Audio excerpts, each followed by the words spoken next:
अस्सलाम वालेकुम। Good evening. Attention please. मेरी आवाज आ रही है?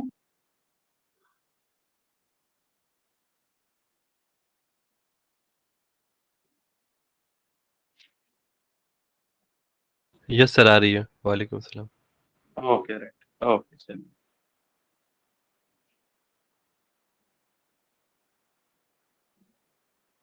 चलिए, मैं स्क्रीन शेयर कर रहा हूँ। उसके बाद फिर से आसिफ रजा एक बार आवाज दीजिए मुझे। Okay sir.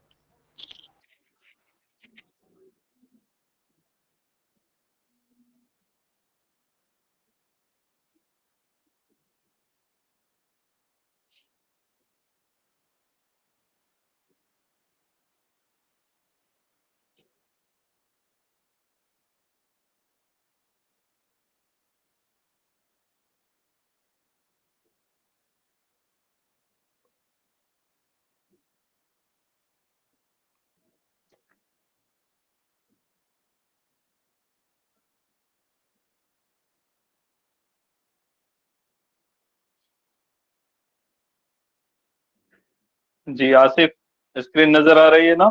हम यस स्टार्ट कर सर। सकते हैं? Yes sir. ओके, चलिए। ओके, चलिए। चलिए, हम लोग हमारा डिस्कशन स्टार्ट कर रहे हैं। तो सारे उर्दू ऑप्शनल एस्पिरेंट्स, आप लोगों का आज के सेशन में खैर मकदम है।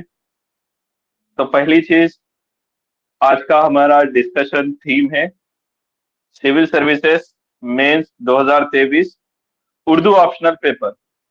तो उर्दू ऑप्शनल जिन एस्पिरेंट्स का है, उनके लिए आज का सेशन है। तो लास्ट 2023 का जो मेंस हुआ, लास्ट मंथ में हुआ था, उसको हम यहाँ पर डिस्कशन में लेने वाले हैं। तो आप में से जो भी एस्पिरेंट पहली बार मोहसिन सर आए क्लासेस प्लेटफॉर्म पर आए, और जो पुराने स्टूडेंट है, तो दोनों को पता है कि उर्दू ऑप्शनल के लिए ये प्लेटफॉर्म सबसे बेस्ट प्लेटफॉर्म है। और फ्रेशर्स के लिए यहाँ पर हम बताना चाह रहे हैं कि आप अगर से उर्दू ऑप्शनल अभी तक नहीं लिए और अभी सोच में है कि उर्दू ऑप्शनल लेना चाहिए या नहीं लेना चाहिए, तो आज के सेशन में आपको समझ में आ जाएगा कि भाई उर्दू ऑप्शनल लेना चाहिए, क्यों लेना चाहिए, क्या फायदे हैं उसके। आपको क्वेश्चन पेपर देखते ही समझ में आ जाएगा। और जो प्रिपरेशन कर रहे हैं, सेल्फ प्रिपरेशन कर रहे हैं, उन्हें समझ में आ जाएगा कि भाई सेल्फ प्रिपरेशन के बाद आपको मेंटरशिप, गाइडेंस या कोचिंग की जरूरत पड़ती है। जिस तरीके का ऑप्शनल पेपर सेट हो रहा है, आपको मेंटरशिप, कोचिंग और गाइडेंस की जरूरत जरूर पड़ेगी। आप रहनुमाई हासिल करना पड़ेगा आपको मार्क्स हासिल करने के लिए। और जो एस्पिरेंट ने ऑलरेडी मेंटरशिप, कोचिंग कवर कर ली, उन्हें लगेगा कि भाई आंसर राइटिंग करना पड़ेगा। आंसर राइटिंग करना पड़ेगा, तभी जाकर हमारा स्कोर बेहतर हो सकता है। तो एक के बाद एक स्टेप होते हैं ऑप्शनल को लेकर। तो सबसे पहला स्टेप होता है कि आपको उर्दू ऑप्शनल लेना है। फिर आपने ले लिया, आप सेल्फ प्रिपरेशन कर रहे, आपको लगेगा कि भाई कोचिंग या मेंटरशिप लेना पड़ेगा, आपने ले लिया। फिर आपको लगेगा कि भाई आंसर राइटिंग करना है। ये सब होने के बाद आपको लगेगा यार, यस, अब मैं इस एग्जाम में अच्छे से परफॉर्मेंस दे सकता हूँ, अच्छे मार्क्स मुझे आराम से आ सकते हैं। ठीक है। तो क्वेश्चन पेपर डिस्कस करने से पहले हम first 5 to 10 minute paper one का सिलेबस डिस्कस कर लेते हैं। ठीक है। तो जो एस्पिरेंट पहली बार उर्दू ऑप्शनल का सिलेबस देख रहे हैं, वो भी आराम से देखिए। ठीक है, मैं पहले आपको सिलेबस बता देता हूँ।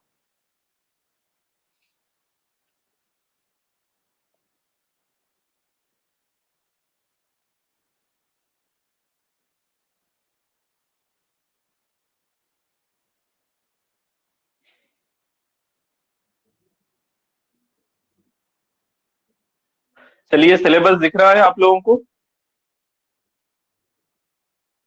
Urdu syllabus yes sir, paper दिख वन। रही। यस सर, दिख रही है। हाँ, ओके। तो सिलेबस में क्या होता है, दो पेपर होते हैं, पेपर वन होता है, पेपर टू होता है। ओके। और हर पेपर के हमें 250 मार्क्स, 250 मार्क्स मिलते हैं। और हर पेपर में 2 सेक्शन होते हैं, सेक्शन ए, सेक्शन बी। तो अभी हम क्या कर रहे हैं, पेपर 1 सेक्शन ए का सिलेबस देख रहे हैं। तो उसमें क्या है सिलेबस में आपको पहले बता रहा हूं। पहला यूनिट जो सिलेबस में मेंशन है वो है हिंद आरियाई जबानों का आगाज और इर्तिका। तो हिंद आरियाई जबानों से क्या मुराद है, पहले तो आपको वो समझना पड़ेगा। उनका आगाज, इन जबानों का आगाज और इन जबानों का Irtika, origin and development, English में अगर से ज्यादा आसानी से आपको समझ में आता है। अब इस एक यूनिट में 3 सब टॉपिक है। हिंद आरियाई जबानों के इर्तिका को 3 पॉइंट में दिया उसने, कदीम हिंद आरियाई, वस्ती हिंद आरियाई, जदीद हिंद आरियाई, old Indo Aryan, mid and modern. तो ये आपके सिलेबस का हिस्सा है। तो पहला यूनिट है, उसमें 3 सब पॉइंट है, हिंद आरियाई जबानों का आगाज और इर्तिका। अब ये जो पॉइंट है, यहां पर से डायरेक्ट क्वेश्चन आते हैं। ये एक यूनिट से कभी आपको 20 मार्क्स तो कभी 60 मार्क्स एक यूनिट से आते हैं। आज भी आप 2023 का पेपर देखेंगे, इस यूनिट से आपको डायरेक्ट क्वेश्चन मिलेंगे।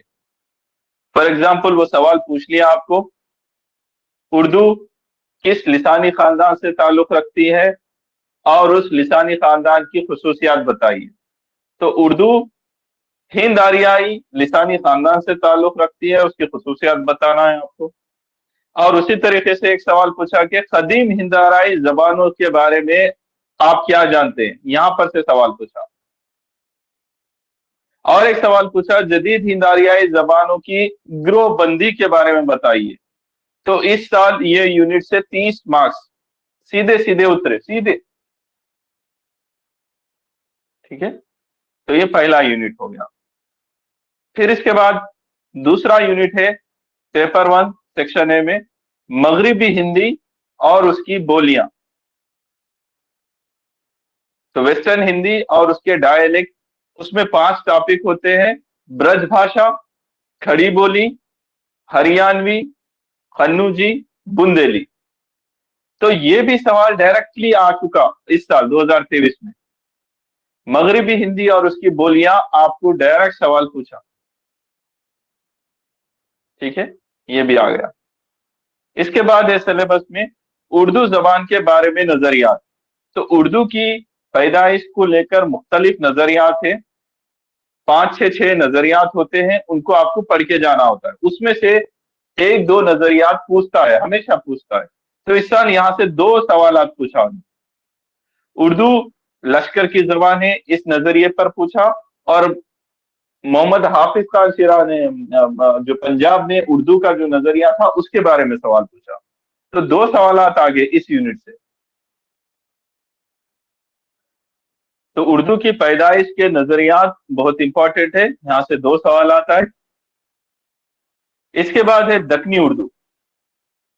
तो उर्दू में दक्कनी उर्दू होती है और उसकी लिसानी खुसूसियात होते हैं, उसके लिंग्विस्टिक फीचर्स होते हैं, उसके बारे में सवाल आते हैं। यहां से भी सवाल आया आपको। यहाँ पर है और एक यूनिट, उर्दू जबान की समाजी, तहजीबी, सकाफती खुसूसियात। फिर इसके बाद यूनिट है आपको उर्दू का रस्मुल खत, उर्दू की सूती आवाजें, मुताला, जखीरा अल्फाज।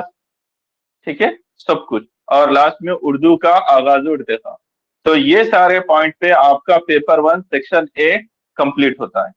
पेपर 1 सेक्शन है। ठीक है, तो यहां तक सिलेबस समझ में आया आपको? जी सर। हाँ, 6 to 7 ही सिलेबस है और वो यूनिट से आपको डायरेक्ट क्वेश्चन आते हैं।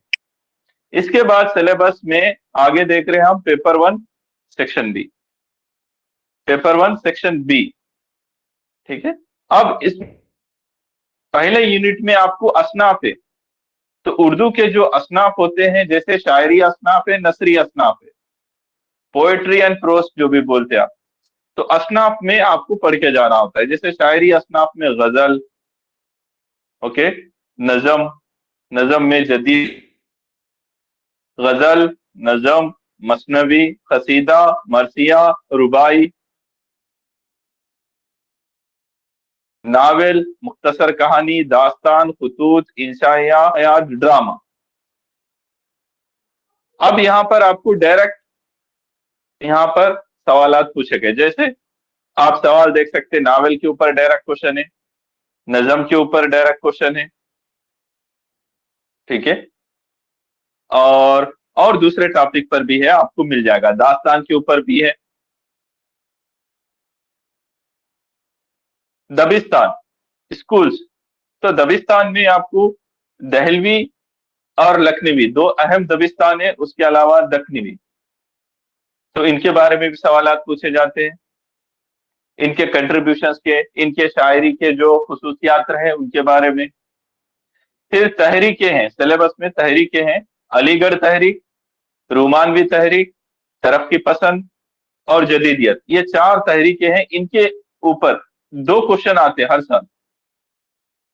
इस साल भी आपको तीन आए शायद, इस साल तो तीन पूछ लिया आपने, अलीगढ़ तहरीक भी पूछा, तरक्की पसंद वालों के बारे में पूछा, रोमानवी वालों के बारे में भी पूछा, इतना सारा पूछा उसने। इसके बाद है तनकीद, ठीक है, तनकीद निगारी, तो 5 तनकीद निगारों के बारे में पढ़ना है आपको। पहला नाम क्या दिख रहा है तनकीद निगारी में आपको? हाली। हाँ, हाली की तनकीद निगारी में कौन सी किताब है, आपको पता है क्या? No sir. मुकदमा शेर व शायरी, मुकदमा शेर व शायरी, ठीक है। फिर इसके बाद शिबली, कलीमुद्दीन अहमद, एहतेशाम हुसैन, आल अहमद सरवत, ये पांचों हैं, ये पांचों में से किसी दो के बारे में सवालात पूछते रहता हूं।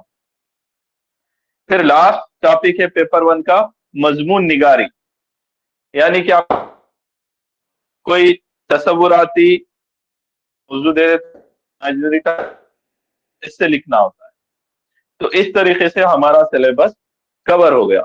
अब आप सवालात देख सकते हैं, जो टॉपिक मेंशन है उस पर डायरेक्ट क्वेश्चन है, और आज के दिन ही आपको बहुत सारे जवाबात भी याद हो जाएंगे इंशाल्लाह। उतना आसान होता है उर्दू का क्वेश्चन पेपर, आंसर, सब कुछ। देखिए मैं आप पेपर उठा रहा हूं,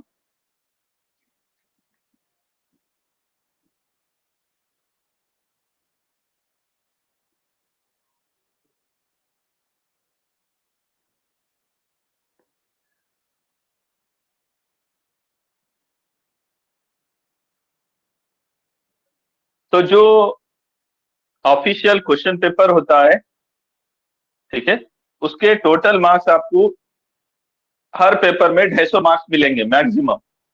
3 घंटे में आपको पेपर करना होता है।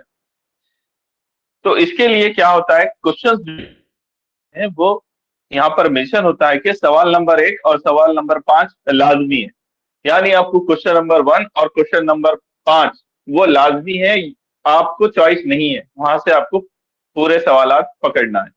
और क्वेश्चन नंबर 1 और 5 में क्या होता है, मजीद ए बी करके 5-5 सवालात होते हैं। इसका मतलब क्वेश्चन नंबर 1 में 5 सवालात होते हैं, क्वेश्चन नंबर 5 में 5 सवालात होते हैं, और वो लाजमी है, ठीक है, चॉइस नहीं है वहां पर। टोटल आपको क्या करना है मैं बताता हूं इधर। तो यहाँ पर सिलेबस का जो सेक्शन ए है उसके ऊपर सवालात है आपको। सवाल नंबर 1, ठीक है, ये लाजमी होता है, 5 सवालात, ईच क्वेश्चन कैरी 10 मार्क्स। तो पहला सवाल जो होता है 50 मार्क्स का, उसमें 5 सवालात लिखना होता है। आप यहाँ पर स्किप नहीं कर सकते, ये पांचों जवाबात आपको देना है, अदरवाइज आपको मार्क्स नहीं मिलेंगे। तो आप जब आंसर लिखते तो क्वेश्चन नंबर 1 में ए बोला जाता है, इसको क्वेश्चन नंबर 1 में बी बोला जाता है। और वैसे तो आंसर बुकलेट होती है ना, ऑफिशियली यूपीएससी दे देता है।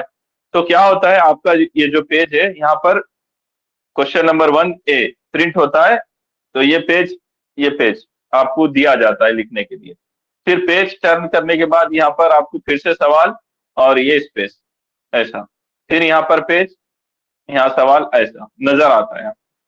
तो यहाँ पर 2 पेज मैक्सिमम लिखने के लिए दिए जाते हैं। कितने पेजेस मिलते हैं लिखने के लिए? 2 पेज 10 मार्क्स के लिए। हाँ हाँ, 10 मार्क्स के लिए। तो समझिए ये फ्रंट साइड है और वो बैक साइड है, बस इतना ही मिलता है आपको, इतने में ही आपको आंसर लिख देना है, एक्स्ट्रा पेज नहीं रहता। उसके बाद पेज पलटाते ही अगला सवाल वहां पर प्रिंट किया हुआ नजर आता है। तो सवालात देखेंगे हम। तो आपको पहले तो डायरेक्ट डायरेक्ट सवालात बता रहा हूं मैं। देखो, आपने सिलेबस में ये देखा, कदीम हिंद आरियाई जबानें अभी देखे थे, मगरिबी हिंद और उसकी बोलियां ये भी देखे, जदीद हिंद आरियाई जबानें ये भी देखे, ये सब देखे ना आप। ये तो 3 तो डायरेक्ट उतरे आपको, ओके ना। तो अब मिसाल के तौर पर सवाल, एक दो मैं सवाल के जवाबात भी समझा देता हूं, तो आपको समझ में आएगा कि यार उर्दू ऑप्शनल बड़ा आसान है, चलते फिरते याद रख ले सकते, कोई मसला ही नहीं है।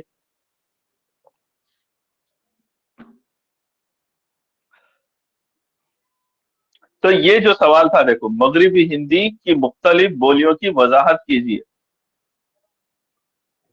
तो अभी आपने सिलेबस में देखा, उस सिलेबस में मेंशन है मगरिबी हिंदी की कितनी बोलियां थी वहां पर? 5 थी। 5 थी, वहां पर खुद मेंशन है। तो अब इस आंसर का स्ट्रक्चर क्या होता है? पहला एक बड़ा सा पैराग्राफ आप मगरिबी हिंदी क्या है वो बता देते, पहले 5 लाइन आप मगरिबी हिंदी के बारे में लिख देंगे। फिर इसकी बोलियों को वाज़ेह करने के लिए आप बाद में 5 साइड हेडिंग डाल देंगे, वो 5 बोलियां, हो गया आंसर। मिसाल के तौर पर इसका एक आंसर समझा रहा हूं मैं आपको। मगरिबी हिंदी से मुराद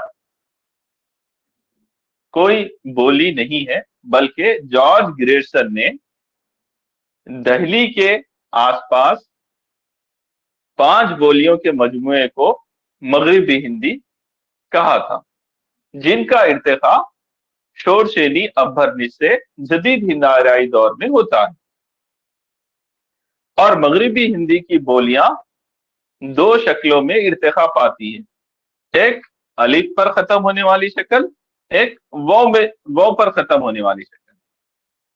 अलिफ पर खत्म होने वाली 2 बोलियां, खड़ी बोली, हरियाणवी। वाव पर होने वाली 3, ब्रज भाषा, कन्नूजी, बुंदेली। तो यहां पर आपका पहला हिस्सा कंप्लीट हो गया। दूसरे हिस्से में आप साइड हेडिंग बनाते, पहले आप लिखना चाह रहे खड़ी बोली, तो आप पहला साइड हेडिंग डालें। तो खड़ी बोली किस इलाके की बोली है वो लिख देंगे। खड़ी बोली दहली की शुमाल मशरिक की बोली है, इसका इर्तिका जदीद हिंद आरियाई दौर में हुआ है और मुसलमानों के आने के बाद इसकी सरपरस्ती होती है और इसी से आज की उर्दू इर्तिका पाई। इतना भी आप बोल दिए तो काफी है। फिर इसके बाद दूसरी साइड हेडिंग बनाएंगे आप, ब्रज भाषा, फिर तीसरी बुंदेली, कन्नूजी, और लास्ट में हरियाणवी। 5 साइड हेडिंग बना के उनके बारे में 3 लाइन भी लिख दिए तो हो गया, 10 मार्क्स का आंसर आपका खत्म। तो समझ में आया, मगरिबी हिंदी और उसकी बोलियों की वजाहत हो गई, इतना आसान। अब इसी तरीके से ये सवाल देखिए, कदीम हिंद आरियाई दौर जबानों के बारे में अपनी मालूमात का इजहार कीजिए। यार ये आपको जो भी कदीम हिंद आरियाई जबानों के बारे में मालूम है उसको कंसिडर कर देते हैं यहाँ पर। तो आप बेसिक चीजें हैं, आपको पता है कदीम हिंद आरियाई दौर से क्या मुराद है और इस दौर में कौन सी जबान इर्तिका पाती है और उसकी कितनी शक्लें होती है, क्या अहमियत होती है, आप वो लिख दो, हो गया आंसर। तो कदीम हिंद आरियाई दौर में कौन सी जबान इर्तिका पाती है? वैदिक संस्कृत और classical Sanskrit. Sanskrit, very good. तो आपको पता है, आप इसका आंसर कैसा करेंगे? पहले पहले आप बताएंगे कदीम हिंद आर्याई दौर क्या है। तो आप बोलेंगे कि भाई हिंद आर्याई जबानों के इर्तिका का पहला दौर जो 1500 बीसी से 500 बीसी रहा, कदीम हिंद आर्याई दौर कहलाता है। इस दौर की नुमाइंदगी संस्कृत करती है और संस्कृत मुख्तलिफ शक्लों में इर्तिका पाती है। आप साइड हेडिंग डालेंगे, आप वैदिक संस्कृत उसके बारे में लिख दो, क्लासिकी संस्कृत उसके बारे में लिख दो। संस्कृत की इलाकाई शक्लें, 3 इलाकाई शक्लें होती हैं संस्कृत की, उदेचिया, प्राचिया और मध्य देश। मध्य देशा। ठीक है। और नोट के तौर पर और छोटा पैराग्राफ के तौर पर आप ये भी लिख सकते हैं कि उस वक्त निचली तबके के लोगों के लिए प्रकृत और उसकी शक्लों का इस्तेमाल हो चुका था बोलकर भी आप थोड़ा सा बता सकते हैं। तो इस तरीके से आप मजमूई तौर पर क्या लिख रहे हैं, कदीम हिंद आर्याई दौर की नुमाइंदगी संस्कृत जबान करती है और उसका इर्तिका मजहबी सतह पर, अदबी सतह पर और बोलचाल की सतह पर हो चुका था। हो गया आंसर। सर समझ में आया जी? सर हम लोग उर्दू ऑप्शनल में पाए चार्ट का इस्तेमाल कर सकते हैं इसे बोलियां दिखाने के लिए?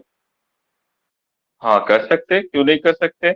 अब मिसाल के तौर पर आप जो फ्लो चार्ट की बात कर रहे, यहाँ पर फिट होता हो फ्लो चार्ट। अभी आप जिक्र करें, मैं निकाल के बताता हूँ आपको। सवाल है, उर्दू किस खानदान निसा से ताल्लुक रखती है और इस खानदान की अहम खुसूसियात क्या है? तो खानदान निसा से मुराद लिसानी खानदान। तो इस आंसर में क्या लिखते हैं आप, पहले लिसानी खानदान से क्या मुराद है।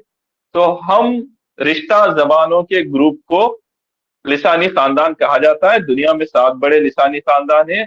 एक बड़ा लिसानी खानदान है हिंद यूरोपी, उसकी एक अहम शाख है हिंद आर्याई। तो उर्दू का ताल्लुक हिंद आर्याई लिसानी खानदान से है। तो आप यहाँ पर फ्लो चार्ट उतारेंगे। देखो मैं फ्लो चार्ट बता रहा हूं। सबसे पहले बताना हिंद यूरोपी, इसकी एक शाख हिंद आर्याई, इसकी अहम जबान संस्कृत, संस्कृत से प्रकृत, प्रकृत से अभ्रनिश, अभ्रनिश से खड़ी बोली, खड़ी बोली से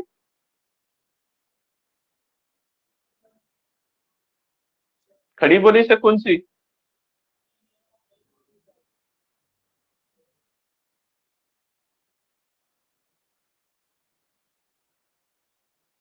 क्या हुआ, आवाज आ रही है मेरी?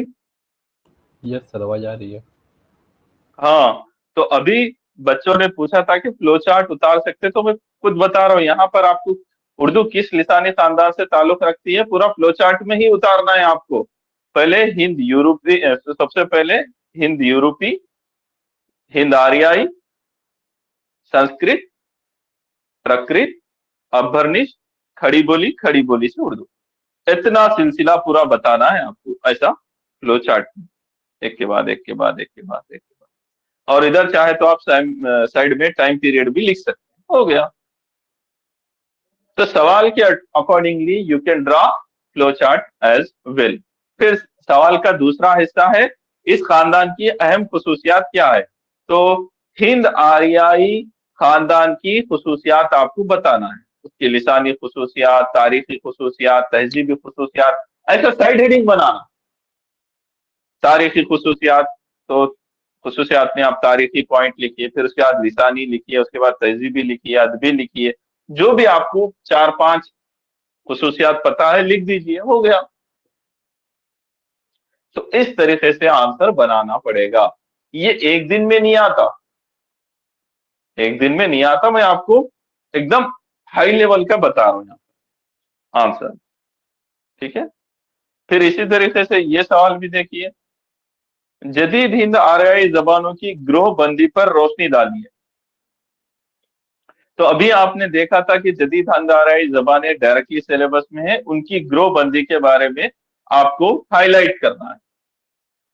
तो ये तो मिर्जा खलील अहमद बेग में भी है, जॉर्ज ग्रेसन ने ग्रोह बंदी की थी, अंदरूनी जबान, बैरूनी जबान, वस्ती जबान वगैरह वगैरह।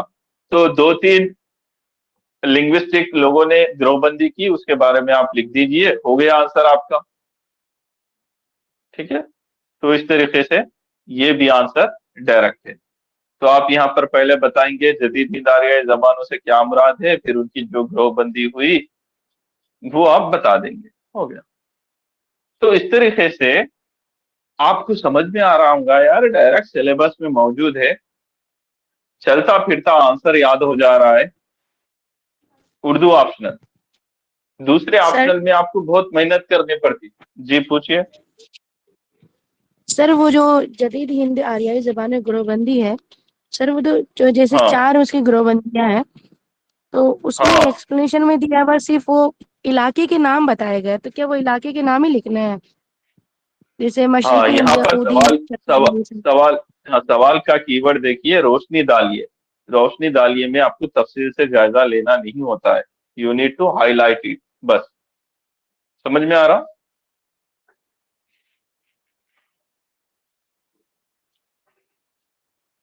वो खुद सवाल में भी आपको बता रहा है कि भाई रोशनी डालिए, highlight the following points dimension, जैसा जीएस में क्वेश्चन आता ना, हाईलाइट बोले तो 2 या 3 लाइन से ज्यादा नहीं लिखते आप, बात खत्म, उतना ही। तो वो चार ग्रो जो है, 4 साइड हेडिंग रहेंगे, हर एक के बारे में 2 2 3 3 लाइन और मिसालें, खत्म हो गया। समझ में आ गया? Yes sir. इतना ही है। तो आप सवाल को भी समझना, उसके अकॉर्डिंग लिखना। हाँ, आप सिलेबस में रस्मुल खत बोल के भी कीवर्ड देखे थे ना, रस्मुल खत सिलेबस जी में। सर। हाँ, तो अब डायरेक्ट सवाल आया आपको, उर्दू रस्मुल खत की दर्जेबंदी यानी क्लासिफिकेशन और अहम खुसूसियात तहरीर कीजिए। तो रस्मुल खत आप पढ़े हैं, सिलेबस में है तो आपको पता रहेगा, उसकी दर्जेबंदी बता दो और उसकी अहम खुसूसियात बता दो। तो आपको तहजीबी खुसूसियात पता है और आपको इसके अहम देगर खुसूसियात पता है, वो सारी चीजें लिखेंगे आप। तो यहाँ पर 4 5 पॉइंट आएंगे खुसूसियात में, और क्लासिफिकेशन में किस तरीके से वो क्लासिफाई होता है आपको बता देना है, उतना। तो डायरेक्ट अब यहाँ पर सोचने की बात यह है कि भाई जो पांचों सवालात थे 50 मार्क्स के लिए, अल्हम्दुलिल्लाह वो डायरेक्ट सिलेबस से है। कदीम हिंद आर्याई दौर, मगरिबी हिंदी, जदीद हिंद आर्याई जबानें, रस्मुल खत, उर्दू किस खानदान से ताल्लुक रखती है और उस खानदान की खुसूसियात, पूरे पूरे स्ट्रक्चर के साथ आंसर लिख कर आ सकते हैं। और नए बच्चे भी हैं तो उनको यहीं पर समझ में आ गया होगा यार, कितना आसान नजर आ रहा है चीजें। जीएस से तो काफी आसान नजर आ रहा होगा, कंपेयर करो अगर से जीएस के आंसर से, तो उर्दू तो यहीं पर खड़े खड़े याद हो गया तुम लोग। यस सर, जीएस से तो आसान लग रहा है। हाँ, वही फायदा है। देखो, उर्दू का फायदा यही होता है कि हम जो जबान में बात कर रहे हैं वही जबान में जवाब भी लिखना है, चलते फिरते आंसर खत्म हो जाता है, चलते फिरते। ठीक है, यही मजा है इसका। तो पहला सवाल आपने देख लिया। इसके बाद ये दूसरा सवाल देखिए। ठीक है, अब आपने सवाल में देखे थे कि भाई उर्दू के नजरियात बोलकर, पैदाइश के मुख्तलिफ नजरियात। तो यहाँ पर उससे जुड़े हुए सवाल आते हैं, डायरेक्ट नहीं है, इनडायरेक्ट भी है, वो भी देखिए। पहला क्वेश्चन नंबर 2 में ए, फिर बी, ये सी। अब क्या होता है, क्वेश्चन नंबर 2 3 4 यानी 2 से जो शुरू हो जाते हैं उसमें 3 सवालात होते हैं, ए बी सी करके, और वो तीनों के मिला के 50 मार्क्स होते हैं। तो पहला सवाल, उसमें 5 सवालात होते हैं, 50 मार्क्स। मगर उसके बाद से क्या होता है, क्वेश्चन नंबर 2 में 3 सवालात, 50 मार्क्स। तो 20 मार्क्स के लिए आपको जो सवाल पूछा गया है वो ए में है। तो question number 2 A for 20 marks, जदीद तहकीक की रोशनी में बताइए कि उर्दू के लश्करी जबान होने का नजरिया किस हद तक काबिल कबूल है। तो अब मुश्किल ये है कि मिर्जा खलील अहमद बेग में आपको बहुत सारे नजरियात है, लेकिन लश्करी जबान होने का नजरिया डायरेक्टली वहां पर मेंशन नहीं है, उस किताब में नहीं है। दूसरा सवाल है बी, उर्दू जबान के आगाज के मुताल्लिक महमूद खान शिरानी के पेश कुर्दा नजरिए की तायीद या तरदीद में अपने ख्यालात पेश कीजिए। तो महमूद खान शिरानी का नजरिया मेंशन है पंजाब में उर्दू। तो पहले हम 2 में ए को डिस्कस करते हैं, आपको समझाता हूं इसका स्ट्रक्चर कैसा आता। देखो, तो आप पहले ये बता देंगे कि महमूद खान शिरानी से आपका नजरिया क्या है। इन्होंने पंजाब में उर्दू नाम की एक किताब में इनका नजरिया पेश किया कि भाई उर्दू जो है पंजाब की पैदाइश है, पंजाब से वो दिल्ली आई बोलते हो। तो इस नजरिए की तायीद भी करना है, आप पहले 4-5 छोटे छोटे पैराग्राफ में तायीद में लिखेंगे और आर्ग्यूमेंट इन फेवर ऐसा। फिर इसके बाद तरदीद में आर्ग्यूमेंट अगेंस्ट, क्योंकि बेसिकली इनका नजरिया बाद में साइंटिफिक दलाइल पर नाखिस साबित हुआ। फिर आप यहाँ पर काउंटर आर्गुमेंट लिखते हुए आंसर खत्म कर देंगे ऐसा। तो तायद में इन्होंने जो बोला था वही पॉइंट लिखेंगे। इन्होंने अपने नजरिए को पेश करते हुए तारीखी दलाइल दिए थे, लिसानी दलाइल दिए थे, वो सब लिख देना तायद में। फिर तरदीद में प्रोफेसर मसूद हुसैन खान साहब ने जो तरदीद की थी वो पॉइंट दे दो, आप हो जाते, आंसर खत्म आपका। तो ये रेडीमेड आंसर आपको कोचिंग प्रोग्राम में भी करा देते हैं इसका आंसर। अब रहा सवाल 2 में ए, बताइए कि उर्दू के लश्करी जबान होने का नजरिया किस हद तक काबिल कबूल है।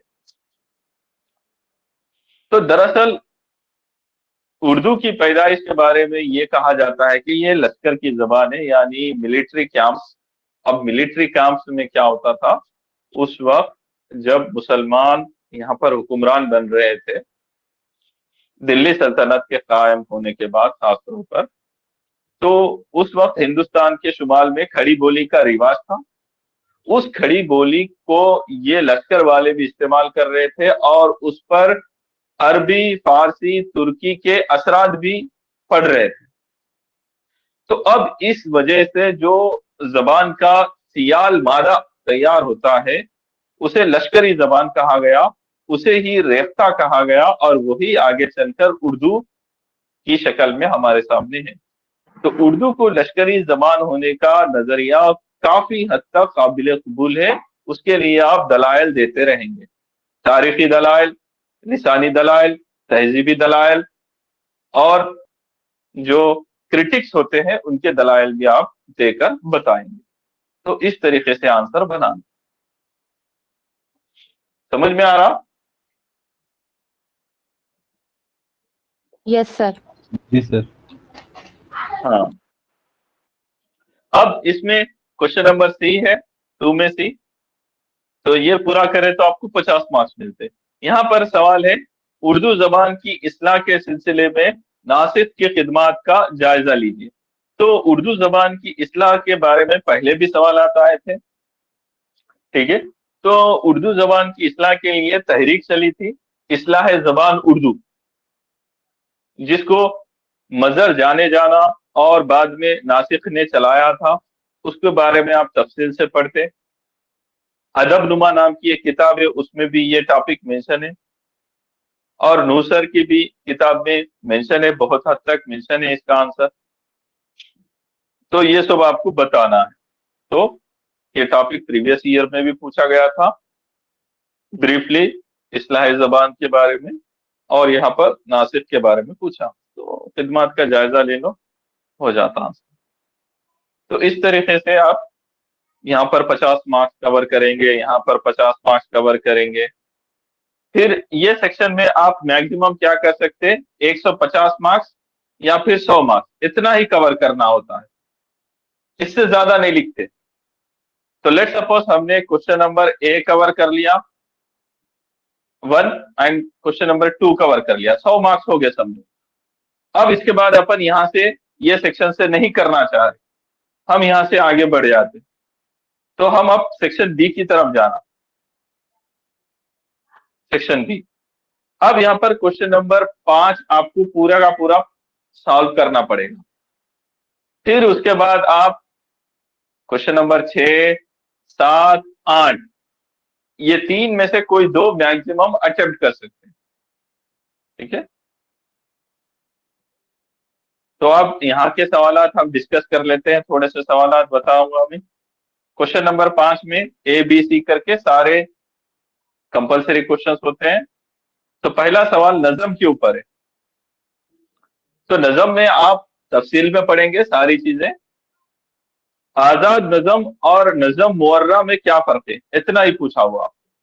तो नजम की असल में 3 किस्में होती है, इसमें से 2 किस्म के बारे में आपको सवाल पूछा, आजाद नजम क्या है, नजम मुअर्रा क्या है।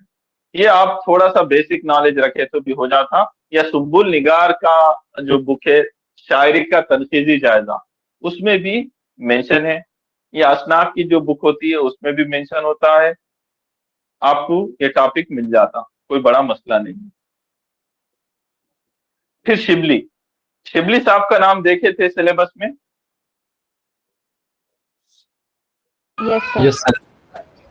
हाँ, तो मौलाना शिबली के तनकीदी मौक़िफ़ पर रोशनी डालिए। तो जो भी आपने शिबली की तनकीद निगारी का जायजा लेते हुए पढ़ा, वो सारे पॉइंट हाईलाइट करते हुए चलो, यहाँ हो गया, कुछ भी टेंशन की बात नहीं। तो शिबली के ऊपर आया बोले जैसा सवाल।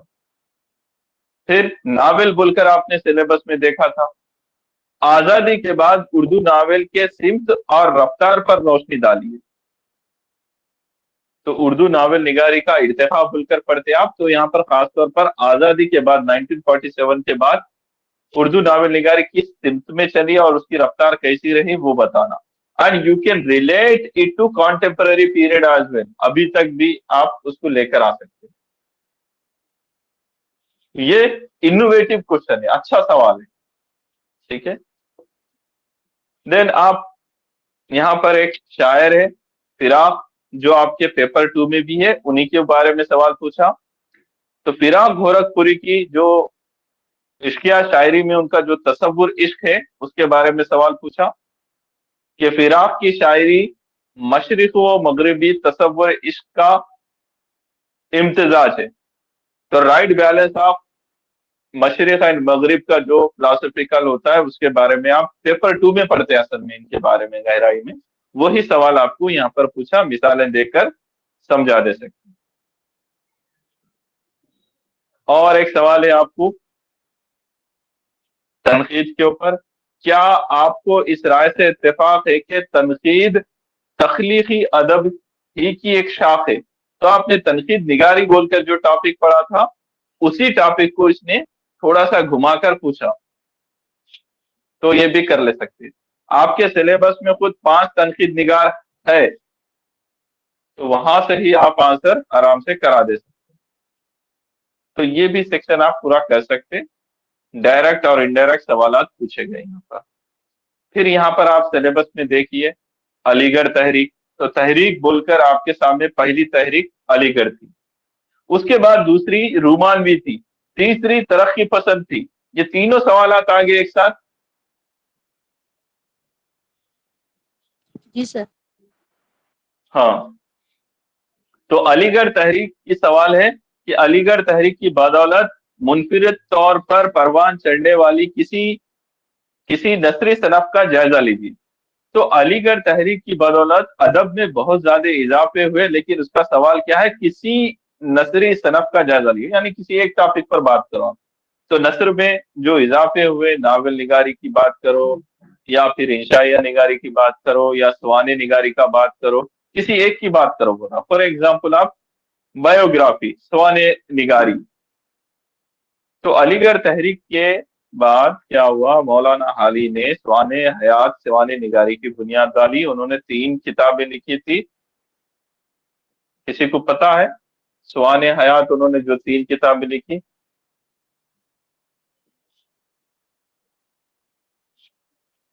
हयाते जावेद, हयाते याद? सादी, हाँ, हयाते वेरी गुड। हयात सादी, हयात जावेद, यादगार गालिब। और उनका जो अंदाज था सवाने निगारी का, वो पॉइंट्स लिखना। फिर इसके बाद शिबली रहते, शिबली ने भी 3-4 किताबें लिखी, अल मामून, अल फारूक, सीरत नबी, ये सब। और उनका जो सवाने निगारी का स्टाइल था वो लिखिए आप, हो गया आपके 20 मार्क्स।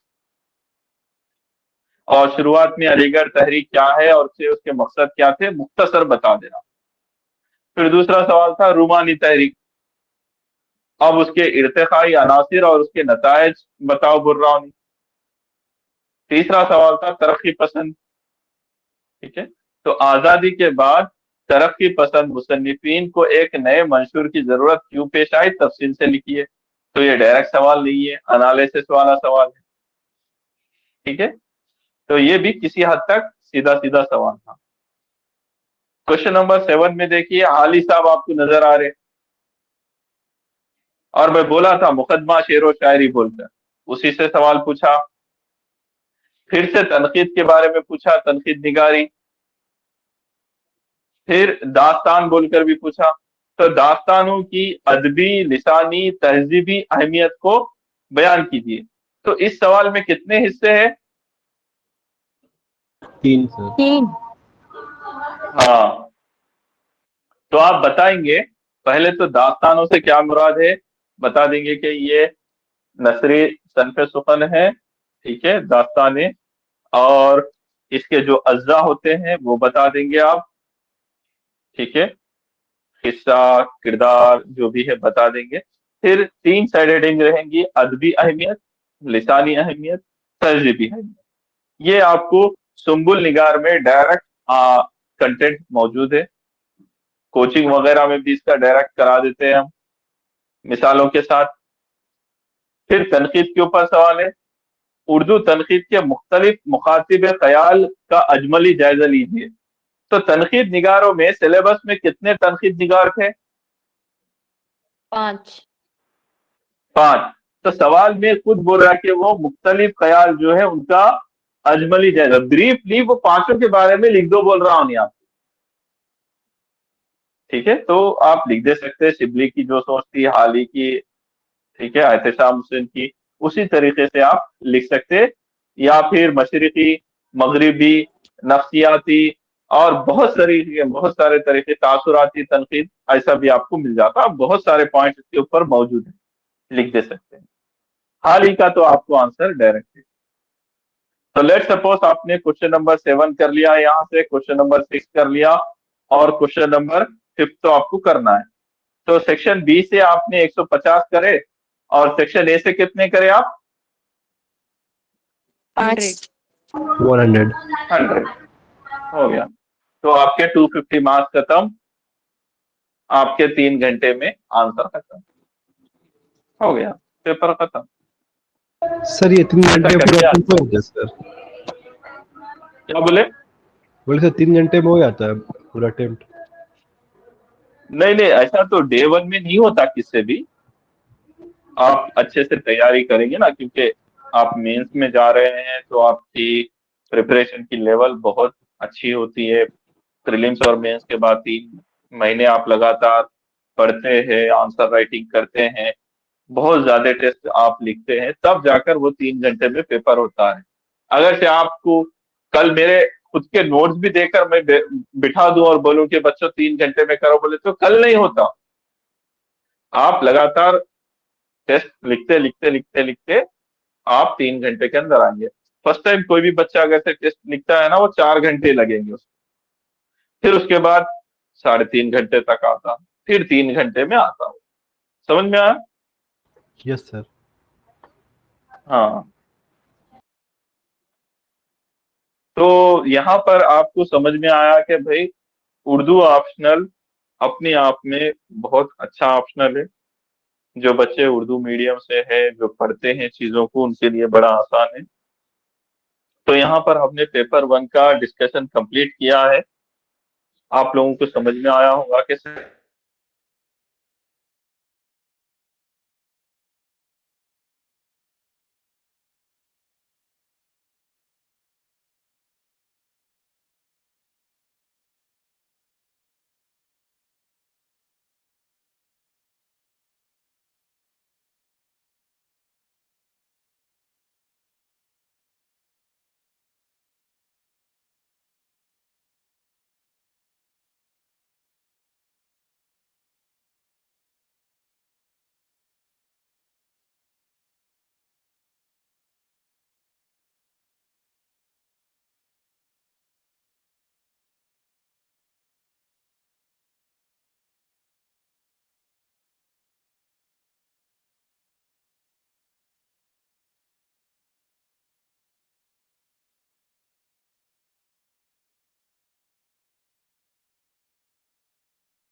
सर आ गए सर। हेलो। हाँ सर, अभी आ रही है आवाज। हाँ, तो हमारे पास करंट चले गया, वाईफाई कट हो गया था, इसलिए मैं क्लास से बाहर हो गया। हाँ, तो ठीक है, कोई बात नहीं। यहाँ पर हमारे डिस्कशन को हम आज क्लोज करते हैं। तो अल्हम्दुलिल्लाह हमने आज के सेशन में पेपर 1 उर्दू ऑप्शनल सिलेबस देखा और 2023 का पेपर 1 एनालाइज किया, डिस्कशन किया। तो आप लोगों को समझ में आ गया कि यार उर्दू ऑप्शनल बड़ा आसान है अल्हम्दुलिल्लाह। डायरेक्ट डायरेक्ट टॉपिक पर सवालात आते हैं। 80% पेपर तो डायरेक्ट है अल्हम्दुलिल्लाह, 20% घुमा फिरा कर है, उतना तो उसको घुमाना पड़ेगा, क्योंकि दूसरे ऑप्शनल के मुकाबिल भी आपको पेपर टफ बनाना पड़ता है ना भाई, ऐसा। तो जो भी एस्पिरेंट उर्दू ऑप्शनल से कोचिंग, टेस्ट सीरीज, गाइडेंस जो भी चाहते हैं अल्हम्दुलिल्लाह हमारे प्लेटफॉर्म पर मिलेगा आपको अल्हम्दुलिल्लाह। आप हमारे कांटेक्ट में रहिए इंशाल्लाह। हम अगले संडे और एक सेशन रखेंगे जिसमें हम पेपर 2 को डिस्कस कर लेंगे इंशाल्लाह, ठीक है। तो अभी ओके सर। पेपर 1 का डिस्कशन हो गया। सर चलिए मेंस फिर। में मीडियम मीडियम उर्दू रखना बेहतर रहेगा सर? हाँ, ये इंडिविजुअल टू इंडिविजुअल होता है। आप जीएस के लिए उर्दू मीडियम रख सकते हैं। हिना जो अभी नाम बताया हमें, उन्होंने भी उर्दू मीडियम से क्लियर किया यूपी, और आसिम सर ने क्लियर किया यूपीएससी। और बहुत सारे एस्पिरेंट इंटरव्यू तक भी पहुंचे हमारे साथ जब थे। तो कोई मसला नहीं है, आप तैयारी कर सकते हैं। बाकी सर कंटेंट का कोई मसला ऐसा कुछ?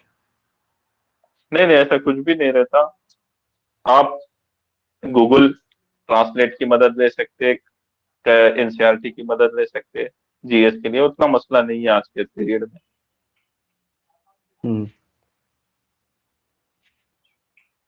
तो उर्दू ऑप्शनल रिलेटेड अगर से अभी मजीद आपको कुछ पूछना है तो पूछ सकते हैं। हम्म। चलिए सर ठीक है, फिर हम उर्दू क्लोज ऑप्शनल के करते हैं। लिए सिलेबस के लिए कितना टाइम लेगा, ड्यूरेशन वगैरह लगेगा सिलेबस कवर करने के लिए? इंडिविजुअल लेवल पर भी अगर से आप डेली 3 घंटे करते हैं तो इंशाल्लाह 5 महीने में तो हो जाएगा सिलेबस आपका। जी जी। 5 महीने में हो जाएगा। हाँ। हाँ हाँ। जी सर, शुक्रिया सर। ओके, चलिए चलिए रखते हैं। Thank you very much. Allah Hafiz.